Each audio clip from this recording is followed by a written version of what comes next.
Welcome to Content Catalyst, and in today's episode, I have the incredible honor of interviewing Tina Tower, a powerhouse in the world of business and digital entrepreneurship. Tina is not only a business strategist, she's a visionary leader who has dedicated her career to empowering women to build their own online empires. She's also one of my business coaches as well. I want to talk to you about AI today, and I have literally done your bio, like your intro in Perplexity. So I wanted to see what it would actually give me today. You And were this is talking what and I was going, that's not my usual bio. I like this. Deb's I made know, her own right? bio. I know. So it's like at the helm of her empire builder, Tina's mission is to help 100 women achieve $1 million in annual revenue by 2025. Her journey began at the remarkable age of 20 when she launched her first business. Since then, she has built and sold multiple businesses, including the successful Begin Bright franchise. Tina's expertise extends beyond business strategy. She is the best-selling author with her books of One Life, How to Have the Life of Your Dreams, and $1 Million Micro Business. She has been named Telstra's Australian Young Businesswoman of the Year and has been featured as Businesswoman to Watch in the Huffington Post. So on today's episode of Content Catalyst, I want to explore the digital landscape in 2024 with her and her fascination, like mine, with AI. Welcome to the show, Tina. Thanks, Deb. Hello. Hi, and welcome. So as I just mentioned, I did this intro then, and you just said, this is not my normal intro. I actually wanted to use Perplexity to see what questions it would give me to interview you. And also I asked it to write an introductory for you. So how did it do? I think it's better than mine. I'm like, oh, that sounded way more exciting. I think I need to grab That was that. pretty good, didn't it? So for anyone that doesn't know you, Tina Tower I am part of her Empire Builder. Can you let anyone that has never heard of you know what her Empire Builder is? Yeah, so her Empire Builder's been my project for the last 4 years, so it's just turned 4. I've been in business. This is my 20th year this year, which is Wow. makes me sound older than I am. I think I'm 40. You did say I started when I was 20, so I got started young. But her Empire Builder was started as a way to really have a lifestyle business on the side. I sold my last company in 2016, Begin Bright, which was a big business, and I didn't want to have a big, huge business again after that. But like so often happens with us entrepreneurs, we get carried away and one thing leads to another. And her Empire Builder actually grew much faster than what I ever anticipated. And I think the reason for that is I fell into it by accident by giving people exactly what they wanted. So after I sold my business, I was coaching people one-on-one. Yep. And then I kept repeating the same thing over and over and over again. I'm like, people are paying me thousands of dollars an hour to repeat what I just repeated to the woman before. This is Yep. crazy. So I put it all in an online format. And then a lot of my clients were going, how did you do that? Because it was still like, it's changed a lot in the last 6 Yeah. years since I started that first one.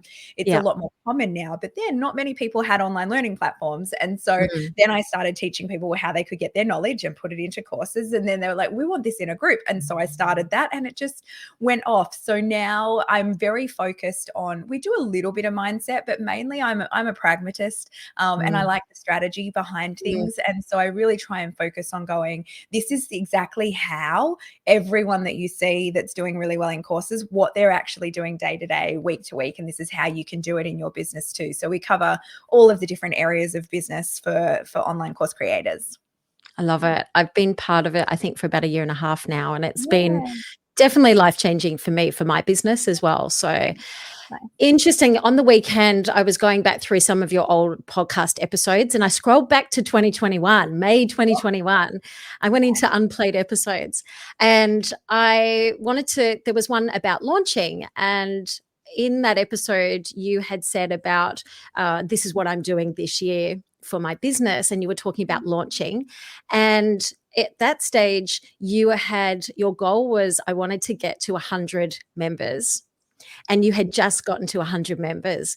Can I take you back to those moments when you were in the early days of creating your own membership, which is her Empire Builder? Tell me about that journey from when you got to like 10, when you had 10 members, to get from 10 to 100. Yeah. What did that look like? Well, I mean, it happened really quickly for me. Mm, So when I had Scale Up was the membership I had first, and right. we only had 6 members in that. Yeah. So it was like a group of some of my private coaching clients that also wanted to connect with each other.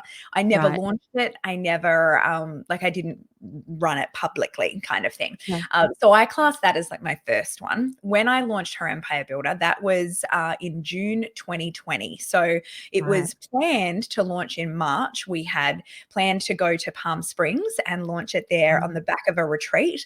And I had flown over, and 2 days after I arrived, COVID hit. So everyone else Mm. was due to arrive the day after, and I got back on a plane and went home, and we all know what happens after that. So I then like put it on ice for a couple of months going, do I launch right now? Do I not launch right now? Like what's going on in the world? We ended up launching it in the June, and I got 32 people in that first launch, which Wow. blew my mind. My goal was 10. I thought if we could get 10 people in, this will be amazing, be a nice group to start with. It's one Mm. of the only times that I have ever exceeded my own goals. It's usually Wow. they're so high and lofty, Yep. but it did a lot better than I had. And we reached 100 just over a year later, September 2021. Okay. And so how that worked, I mean, I did do a lot of marketing. I Yeah. am a marketer, I think, Yep. at heart with a lot of things. I love the way, I know we have that in common in trying to Yeah. work why do some people get traction and some people don't? What are the Yeah. things that make the biggest difference? Is it just volume? Is it quality? Is it quantity? Like, what is it that makes the difference? Yeah. And I like working those things out. So I really enjoyed like looking at a lot of online marketers in the online space and what was working and what I could do and what I couldn't do, because there's different things that like super successful course creators do that I would never do, never want Right. to, would never go into. And so Yeah. I knew that, okay, there was a bunch of strategies there that are just not going to be for me. So what ones can I do? And so I played with that. And for me, one of the reasons I love online courses is I like the cyclical nature of it. I like that we have like Mm. on like when we're on game time and when we have off season, and that we can Mm. market and nurture and value add, and then boom, we've got like a sales period that only goes for 3 weeks and we only do it twice a year. Like Yeah. it suits my personality Yeah. so well. Yeah. Yeah. And so to get from 30 to 100, because when I listened to that podcast and it's like, I just exceeded 100, I could feel the excitement in your voice. It was like, this is real, this is happening. So to get Yeah. from 30 to 100, what was that journey like? So I think that a lot of the beginning, especially because prior to me starting Her Empire Builder, if a woman wanted to run an online business and wanted to get it past hobby stage, a lot Yeah. of the masterminds and memberships were in the US. Right. So a lot of the really good course creators in Australia were going to the US to learn from people. There wasn't really anyone that had kind of taken the market here at doing that. Mm. And so I think when I started and people were like, oh, she actually knows what she's talking about and doing, because there was a lot of people teaching like digital marketing and doing different things, but they didn't have the business background that I had, and they didn't have like Yeah. franchising background, which I thought would never help me in a million years. Really? I think that is such a big asset because that is all about systems, Yes, and right? I realized that later in going, because Okay. people were like, "How can you put all this together?" I'm like, "Well, Yeah. after franchising, it's just a piece of cake, really." Yeah. Yeah. And so I think that set it apart, and then word of mouth spread to Okay. every single like, there was a part of me that by the end of that second year, I was like, "Is there a female course creator in Australia that doesn't know who I am yet?" Because I felt Right. like so many people were coming to me because a friend of a friend told them that they should then. So it Wow. was very much built on referral. And yes, I did a lot of marketing otherwise, but we always do an onboarding form of where people found out about us. And I Mhm. think, I can't remember exactly off the top of my head, but I know in like that first 100, I think there was only about 6 or 7 people that weren't referred by somebody. Yeah, it Right. was a lot. Interesting. Yeah.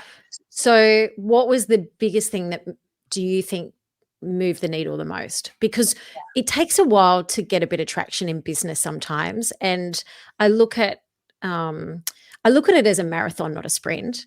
And I Yes. think that like I've got a little bit more tenacity. I think that I'm just like, yes, I want to get to here and I want to get there really quickly, but I'm also Mm. realistic about if I just keep doing the things, there Yeah. comes a tipping point. And it's like when you dig a well, right? Most people give up when they're just about to hit water. And I'm like, Yeah. if you just keep pushing that little bit more, then you hit the catalyst to open the floodgates. What do you think that was for you? Um, I think the tipping point for us was definitely around that 100 mark. That was when it Mm, went from, something that was so one-on-one based to this was very scalable and yeah. leveraged then. What caused the tipping point and what caused, I think, the growth to get to there was I am very obsessed about customer results. And so I Mm, wanted everyone that came in to get good results. I said no to a lot of people in the early days. So we don't do wow. it now, but when we were building that first 100, we had applications. And so I would make sure that people were at a certain level before they came in because I knew that a lot of people in their very startup couldn't implement what I was teaching if they were right at the very beginning. So I would only take people with existing businesses that Mhm. already had a business previously. So I didn't have to teach them about, you know, starting social media for the first time and setting up the structure of their business. Like we could just focus on here's how you take what you know and translate that into online. Yeah. Now I've gone a little bit broader with it. Okay. But for the first 100, I already had successful business women that were coming in that already knew their stuff, that already knew what they were doing, and they were just translating it into like a different product, really. Yeah, right. And so they hit it all very quickly. They did really, really well, which in turn made me look good Yep. as well. But also they loved it because they were coming in. So we were more expensive then. It was a slightly different model for the first 100, and Okay. then I changed it after that. So we started out at $1,000 a month, and then when we got to I want to say like a year in, maybe one launch further than that, like a year and 3 months. We raised it to 1,500 a month, and then it just kept growing. And I got to the point where I couldn't sustain the model the way it was. So part of that was we had accountability calls every month that had small groups of 8 people. So I was doing like 14 sessions of those across 2 days. Right. Because of the price point, I felt like if anyone had any problem, they deserved to be able to ask me that Yeah. question and I could personally answer it like straight away. And Yeah. so I was just like a slave to this Facebook group and emails. And I was Mm. like, I can't grow anymore. I have tapped it out. So we changed the model and took out like the super personal touch points and made it more scalable and dropped it to $5.99. So we dropped the price by a third, which then Right. allowed us to go a little bit broader and bigger Okay. with that. Yeah. And so now fast forward to 2024, Yeah. so much has changed in the digital landscape. Like it is lightning speed when I think about what we were doing, back in 2020 and Yeah. 2021. Like I was looking back through some old videos and I'm like, even Mhm. just the editing process of how we were doing things was just so much more time consuming. And now fast forward to 2024, what do you think are the key things for businesses to be aware of now that you've Mm. noticed in your own business? Yeah. So like yes and no to it's changed so much. I think my Mm, whole business journey, like it's business doesn't really change at mm, its core, but the way that we do it does. So I think at its core, what makes a successful business is someone that's super passionate about what they do and doing it with people that they want to work with and getting them really awesome results. I think yeah, every business is the same with that. And if there's one of those elements missing, it doesn't matter what bells and whistles you put on the top of it, it's not going to work. I see people mm, sometimes try and do a business that they think will make a lot of money that they don't really love, and it never cuts through the same. And you see people doing things and they've got like high churn rate because this happens in our industry a lot. They're like yeah, master marketers and they can get people in, but then their product's shit and then their reputation's going to be soiled. And so it churns a lot. And so I think at its core, like it's always the same, but the way that we've done it over the last few years, especially, and even yeah, the last year has changed dramatically in terms of the marketing that we use, in terms of yeah, the team that we require. I mean, even with you yeah, saying at the beginning, like you put into Perplexity and it came up with your questions and the intro and doing all of that, like that would have traditionally taken us an hour. to be able Yeah. to look at that and work that out. So I know like my business now is just shy of like we're at 1.9 million was the Yeah. last financial year. So just under 2. And I have 2 VAs. That's our Mm. entire team, which even 3 years ago, I had like 2 local full-time team, and then I had other contractors coming in and different things to be able to do it. What I can do now so fast, and I don't work, I mean, I work enough. I'm definitely not someone that goes, make millions of dollars and work 10 hours a week. I work full days on a Monday, Tuesday, Wednesday, usually a half a day Thursday. And the third week of every month, I have no appointments at all. I take Yeah. off 2 weeks every July and a month every Christmas. And so I have a really nice balance of how much I work. So I'm not like overworked, but what I Mm. can do in that time is just exceptional, that I think utilizes a lot of the tools that you're talking about with AI and the things that we're doing and how we can create our Mm. campaigns and how we can put them together and edit them. I mean, like, you remember when we used to sit there with videos and like, doing tiny little things one by one, and it'd take like an hour to make them, that Yeah. now is 5 minutes. Even I was Yeah. talking to Chen, my marketing assistant, the other day, and podcasting, when we put out a podcast episode, the whole process for the podcast every week was about 6 to 8 hours. Now Mm. it's 2. Like, Yeah. everything is just, what we can do is so much more than what we could do before, which is going to have such interesting implications into the volume of stuff out there and who's going to take advantage of that and who's not. And I'm still going like, is more better? Are Mm. people, or are we just going to end up with more crap? I was reading something the other day that said people are starting to tune off social media a little bit because feeds are just being filled with things that they don't know if it's real or if it's AI, or like the trust is going Mm. down. So it's going to be really interesting to observe over the next 6 months to see what we as marketers are going to have to adapt to. Yeah. Yeah.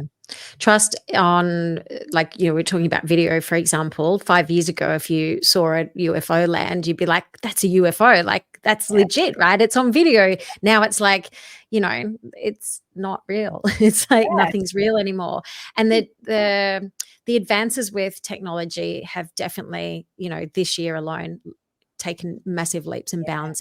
And it's interesting you say about the Mm. workflow of things. Like on the weekend, I was like, right, I'm going to do my launch plan. And I've got, again, upload, give it the prompts going, here's my launch, here's what I want, write my launch plan based on Yeah. the formula, right? And it just gives me a whole month's worth of timeline of activities and everything else, and it's ready to go. And now I can Mm. implement it and just check it off the list. Like you said, that would have taken, hours, if not days, for some people to put that Yeah. together in the past. Yeah. So if we're saving time here, where can we focus our energies elsewhere to build our business and build our brand then? Oh, good question, Deb. The thing that I think a lot of online people forget is connect with humans. Like, Yeah. that is to me what has made the biggest difference. Is some days, I would find myself sitting behind a computer all day, like getting things done. Whereas Mhm. now that can be fast tracked. That even before we hit record, like I was saying, I haven't done a lot of podcast interviews lately because Yeah. I am very strict on my time. I used to Yeah. overwork a lot and be quite addicted to working because, well, it's one of my favorite things to do. And, when we're I get that too, because I am very much like that. It's very easy for me to work late into the night if I'm on a, hyper focus of something. yeah, yeah. Like back in the day, I would work, from 8 o'clock in the morning till 6 o'clock at night, and I'd be Easy. perfectly happy. Some people would go, "You can't work that hard." I'm like, "What would I do otherwise?" Like, this is my favorite thing to be doing when kids are at school. Like, what else am I supposed to do? So But true. now I am very focused. I try and focus on my health and Yeah. walking a lot and playing with the dogs and doing all of that. So I'm very strict, because if I don't put the discipline on myself to stop at a certain time, I would just keep Burn going out. all the time. And yes, it does lead to burnout. As much as I Yeah. enjoy it, like, you do notice, and I notice my energy wanes a little bit. Mm. So I'm very strict with that. So I've been saying no to a whole lot of things over the last couple of years so that I have enough time to do everything that I have to do. But Mm. now I've noticed I've started to get more time back. And I think that is because also my VAs are freaking fabulous. Like, I've lucked into an amazing team. So I'm enjoying that right now very, very much. But they're also using using AI. So they've also got Yeah. more time than what Yeah. they had previously and more capacity. So they're like, hey, I can do more. Like, how can I help? I'm like, this is incredible. So I'm doing that, which now has allowed me to go, when you ask to come on the podcast, yeah, I got time. I can do that. I'm going Yeah. to a couple of networking things that usually I wouldn't take a day out to be able to do Yeah. that. Right. I'm being able to, like, if I see a client on there that's struggling with something, I can jump on the computer and share my screen with them and show them that. Like, it just is allowing us, I think, to have more time to be human, which is Yeah. fantastic. Yeah. And I think for me as well, AI has certainly helped with content marketing, where before you might have only done, step 1, 2, and 3, but you missed out the other steps because you were too busy, ran out of time, didn't get around to it. And I think that if we are like, the question always comes up when it comes to content of going, is it quality or is it quantity? Yeah. And it's, But for me, it's about creating one quality piece of content that can be distributed across the different touch points, because we all learn differently, and we all, like you said, we're all flooded with information. yeah. I know when I want to go do something, if it's not reminding me all the time, come on, buy the ticket, I'm like, squirrels off, distracted. So I think Yeah, that's that's for it. me where it's made a difference of being Yeah. able to amplify the message as such. Yeah, and even that has changed. Like, I know, it was probably 3 years ago that I started using repurpose.io to try and maximize Mm, the capacity of each of them, but a lot of the content was crap that it came yeah, out with, and so it was kind of usable in the way of you didn't have to start from dot, yeah, but you definitely couldn't push it out. Like, I even had a contractor in 2022, so we're 2024 now, like, it wasn't yeah, very long ago, that yeah, I paid her 10 hours a week literally to go back through all of my masterclasses and, like, work out at what timestamp should we pull out that 60-second clip and write some educational carousel posts from what I've said, and go back through my book manuscript and pull out the quotes and do all of that. Like, that cost me $1,000 a week we did that. I think we did wow, it for like 4 or 5 months. wow, Whereas now you can just put your content straight in, hit a button, and literally 10 minutes later, you've got like weeks worth.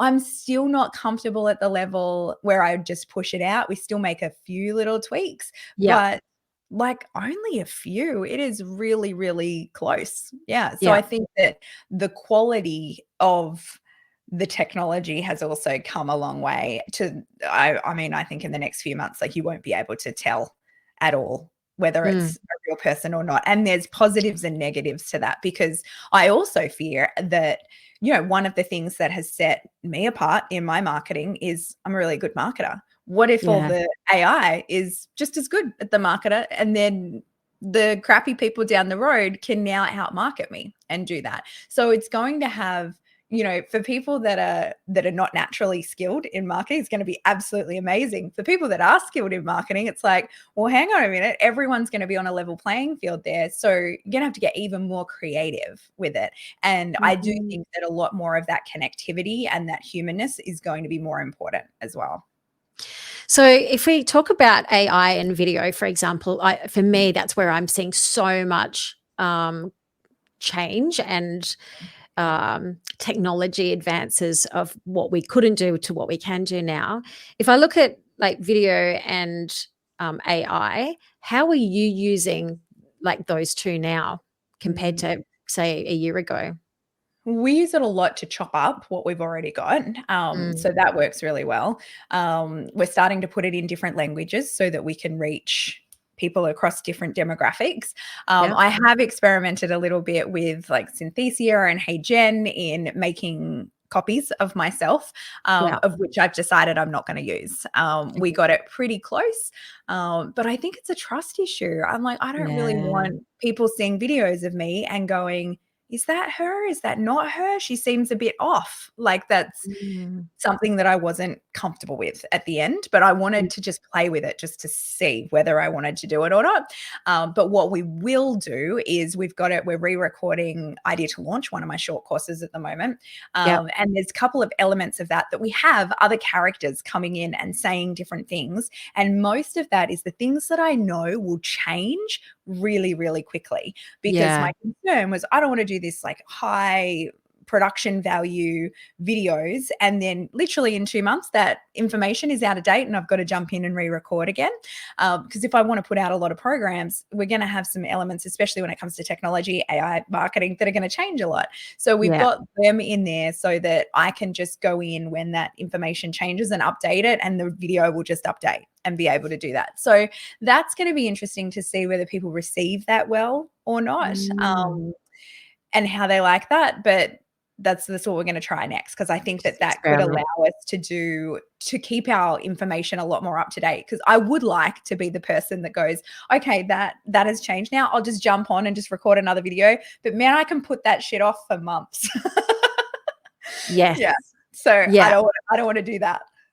Absolutely. And so with what would you say now is, if you were to recommend, say, somebody record any video, what would you recommend they record as being the one thing that would help their business? And I say that because we're talking about using AI, and there's a lot of faceless content at the moment. And, you know, there are a lot of people that I follow that they're bragging about, I've set up this YouTube channel. It's, you know, I've got, 5,000 subscribers in, 3, weeks or whatever. And it's all faceless, AI generated content.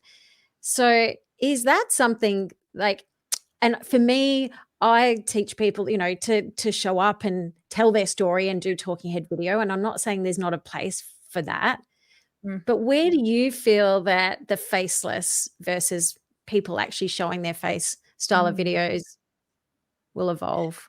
So I think it depends on your goal, and what game you're playing. So I don't play a volume game. I don't need that many clients to have my beautiful business. So my sweet spot now is 200 members, and we kind of each launch, we get to that, and then we slowly drop off as we have churn each month, and then we bring it back up again. And I have no aspiration to go higher than that. So for me, I don't have to play so much of a viral video game. But for people that are like low cost, high volume, they're going to have a totally different strategy to what I have. So if I was trying to get likes and follows on Instagram, for example, at the moment, the viral memes outdo everything every time. We played with a couple of them and they just shoot right up. And I'm like, it's shitty content in terms of, it's entertaining, but my question is always, will it lead to people buying your program? Exactly. And if you've got something that people are buying on a whim that's like, low cost $27, $49 kind of program, even probably up to $197, you can play that game and you'll probably be very, very successful. But if you're selling something that's more based on your expertise and your thought leadership and it's $1,000 plus, then I don't know. I haven't actually seen many people do faceless marketing and be successful with then converting to selling a high price course. So I think there's still, so much place for video. I don't do video as effectively as what I know we could. So the way that we do it is we get all of our masterclass recordings and podcast recordings, we put them into Opus, we cut them up, and then we put those 60-second clips on there, which is good. And it does get traction and it does get conversion, but it's not as good as if I got like my talking head video and I did it specifically for Instagram for that 60 seconds and did it better. That would be the better way to do it. And it would be highly converting, but time-wise, I take the second rate, even though it's not the best I can do. I take that because it's done and I know that I can keep it consistent with that. So if I was going to go, how can I be the best that I can be at video? I would use AI to cut up like all of my different, what does my audience need? What do they want? What are the 60-second scripts that I can go by to do that? And I would one at a time purposefully look into the camera and talk about those. That would be the best way to do it. And I want to talk about search. What do you think with that? Look, one of the things for me, and I think when you're like time poor, that is the key thing, is being able to repurpose content, because if you've still got an important message and you can still share that, again, that's the quantity side of things. Yeah. But at the moment, my strategy is about to evolve again, because I want to focus in and do long form YouTube content. And the reason why I want to do this is because what's happening, and this is something that I'm noticing. So if I go to Perplexity AI and I type in XYZ, give me a itinerary to Barcelona for 3 days versus I want to buy an electric scooter versus I want to write a launch plan for my business next week.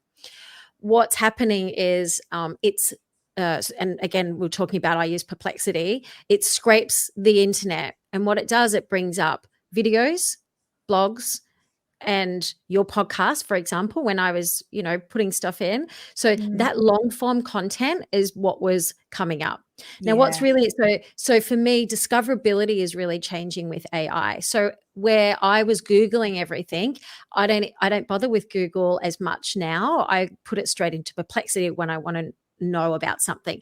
Nice. Interestingly, then I saw, so this is what I'm observing. So therefore, if that's what these programs are scraping, I need to be in the places to be found. So that's why having a long form piece of content that's optimized, that's evergreen, so a well-researched topic, and that solve people's problems. And I'm being more deliberate now about creating that piece of hero content. Then I can distribute it and chop it all up and make the blogs and make the podcast and do all the things. But what I'm noticing is that discoverability is what's coming from that one piece of content, that how people are searching. Then I was also watching Gary V, came up in my feed, and he was at a conference and he was talking about that exact same thing of going, how many people use a chatbot to search things now? And like half the room stood up, and then he goes, look around the room. These people are not 20-year-olds. These are our age people. And he's like, so this is what's happening is it's changing how people discover things. So Google's got a lot of work to do at the moment because they're chasing the tails of like Search ChatGPT has just been launched. It's in they're taking beta at the moment, but that'll be the next thing that'll be on everyone's app. Like I've got, I don't know about you, do you have like Chat or Perplexity on your phone when you look up things now? Yeah, I even talk to it. So I don't even type. I will just voice talk to it and it'll talk back to me. Yeah. And so this is how I'm observing things are changing online as well. So how we get discovered is so different. And if we're not staying ahead of all of these things, what does that mean for the like you said, businesses that aren't doing the things, they will get left behind because other people are doing it. Yeah, completely. Or just doing it the hard way. Yeah, for sure.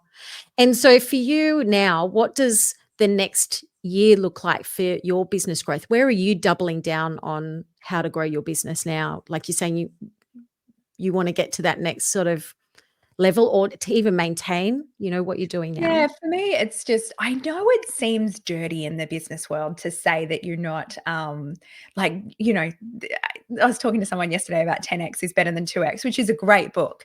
But I'm like, I don't want that. I don't want that anymore.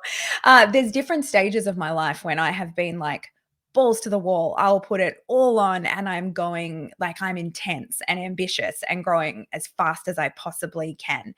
And that's not the season I'm in. So I very purposefully at the start of the year, my kids have their last 2 years in our home before they fly free.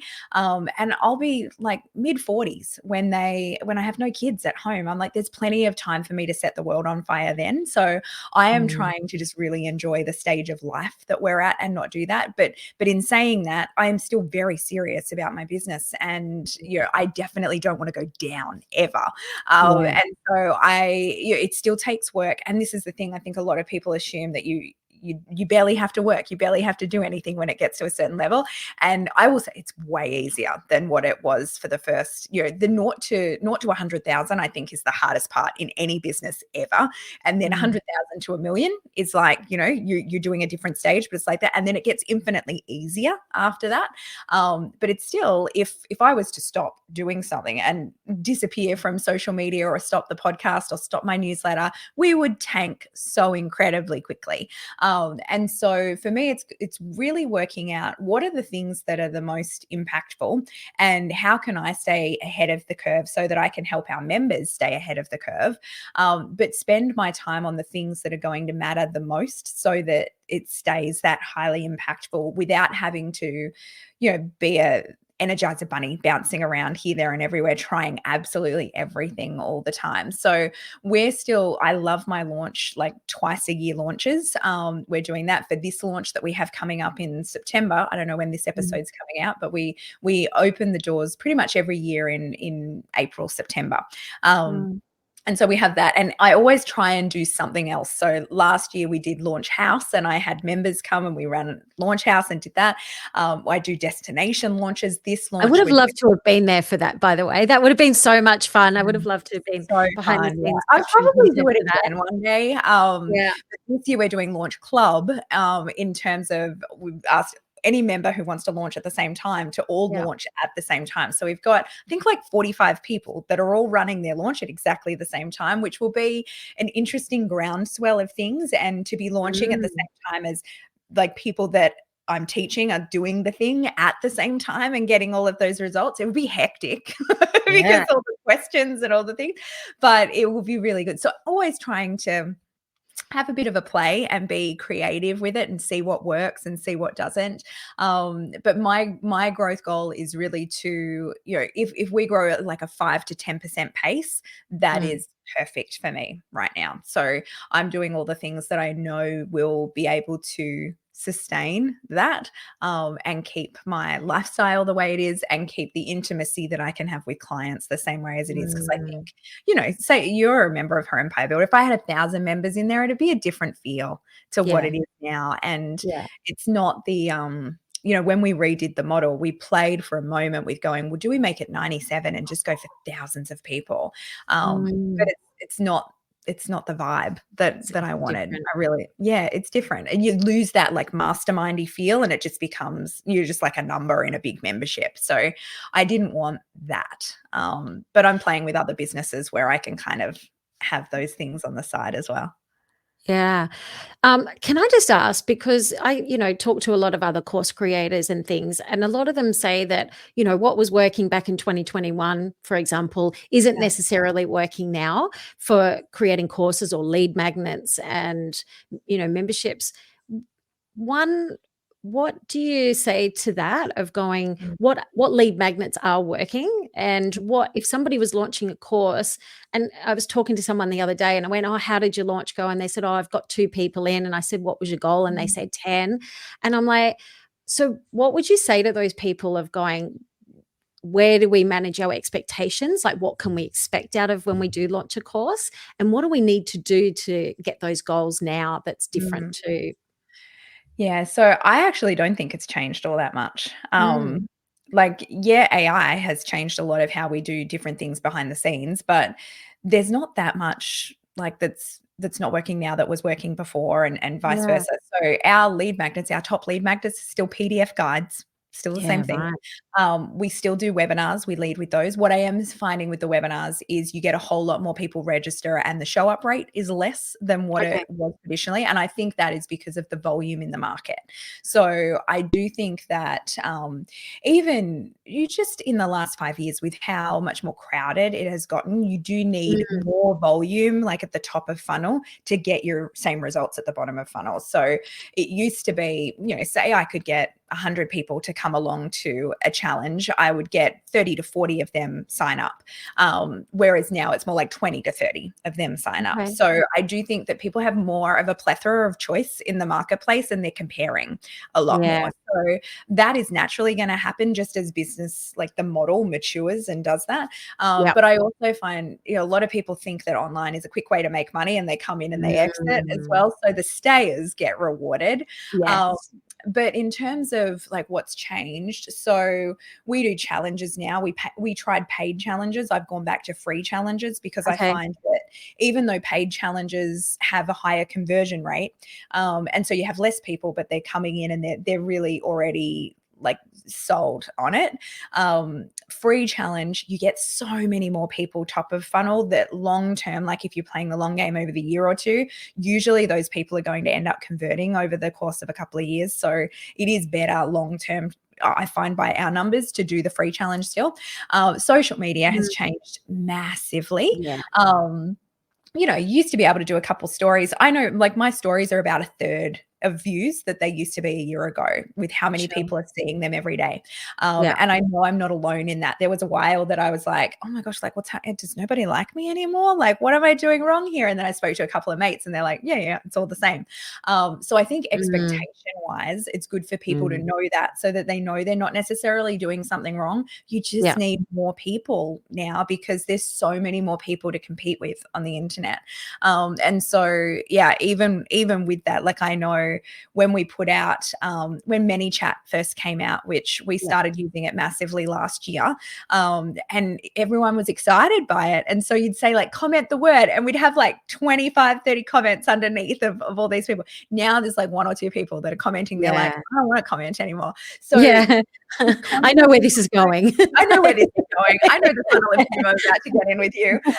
And so I do think that there's a big part that you've got to just, jump on the next thing, stay ahead of the curve, and look at marketing as this constant curious experiment. But know at its core, what I would say to people, especially at the beginning, but at any stage of business, what hasn't changed is humans do business with humans. Yes. People are looking at you and going, I want to learn this one thing. I want this one result. What I'm looking for is the person that can deliver me this one result. And so you have to provide a way to connect with people. Like one of the things that I do that everyone in my mastermind that I'm a part of thinks I'm nuts doing this.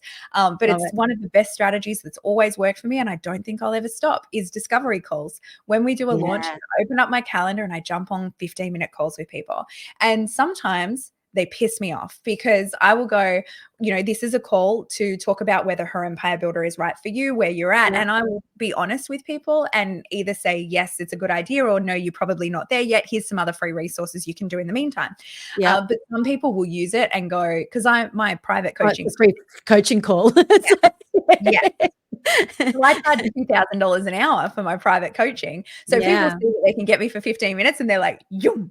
But I shut that down very quickly. It's about establishing that expectation to start with, isn't it? Yeah. And so sometimes people will get on, they go, well, I'm not interested in Her Empire Builder, but while I've got you. And I'm like, yeah, bye. I heard somebody word it beautifully. I just saw a reel on Instagram, I think it was, and she was just, doing a behind the scenes. This is how I stage, how I prepare the call. And it was very much going, this is what the call was about. This is what I'm, going to be doing. It was, and I went, oh, that is a really clever way of how, she explained that. Yeah, it's nice. We'll always have one or two people try and get around that. Like people can be cheeky.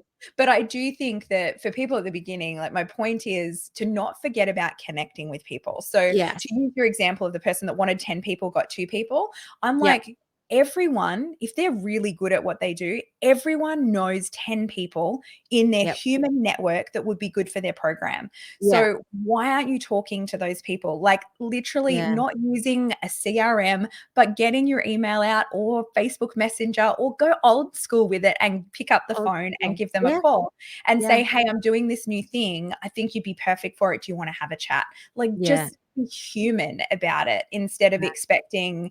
Sometimes I see people or spending like massive Facebook ads or whatever they're doing, and thinking that replaces or negates the need to connect with people at a human level, but it doesn't. Like really, it's always going to be required. It's interesting because I think last time we spoke, I said that I was going out to do a lot more in-person events and workshops, and I just ran a workshop. And then because of that workshop, I got a new member out of that, that had come on board. And then I also had one of my existing members upgrade to the accelerator option. So just that connection really matters. You mentioned before about a challenge. I am running a challenge myself, and in the next couple of weeks, helping people to create a sales video for their website or their social media. And I was sitting there over the weekend going, okay, what is the timeline that I should be doing this? Because I was like, if I was doing this in person, you do it as a day workshop, right? But online, I was like, really, this needs to be over 3 or 4 days, because people need that time to just do the work and let it sink in. And that's how I came across you, because I did I think it was the 4-day lead magnet challenge through Kajabi, for example. So I found that if it's just squished all in, it's too much information for them to absorb.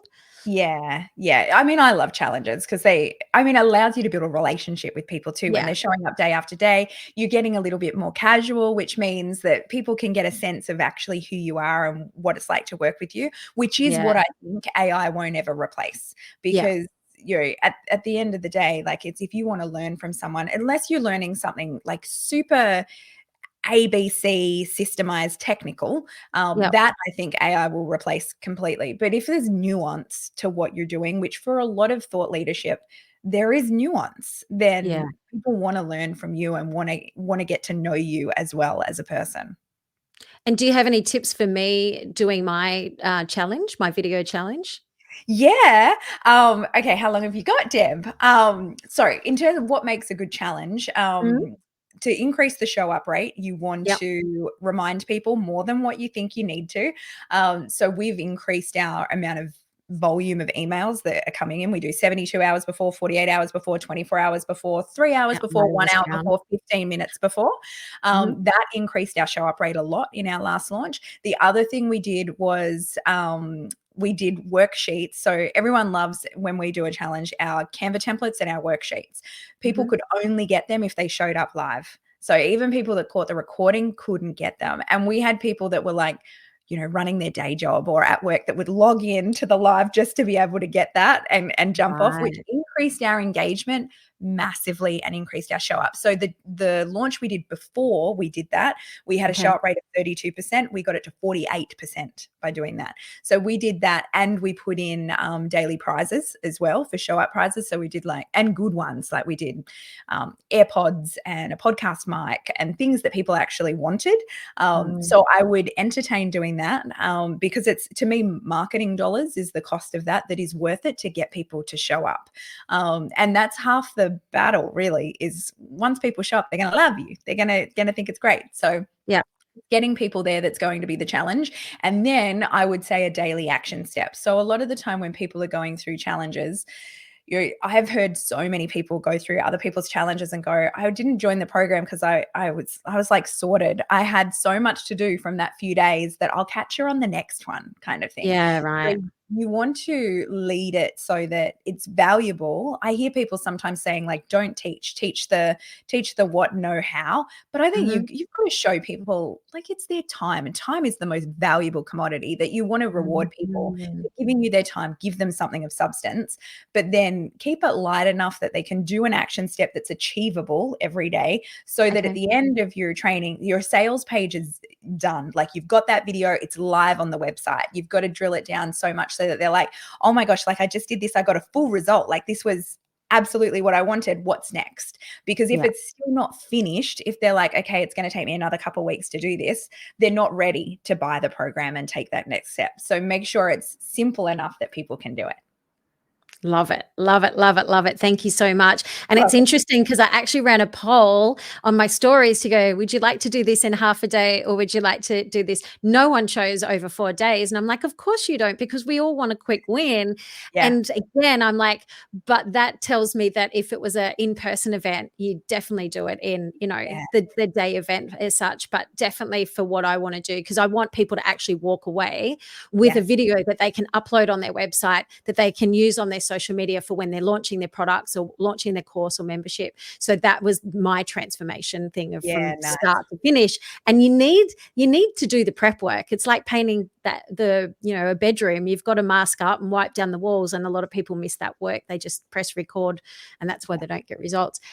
Thank you so much for your time. To wrap up, Tina, I just want to ask you, if you had to just pick 5 tech tools Mm. that are a must have for your business, as an online course creator, membership, Like what would they AI tools be? or just any tech Tech tools? tools, just tech tools.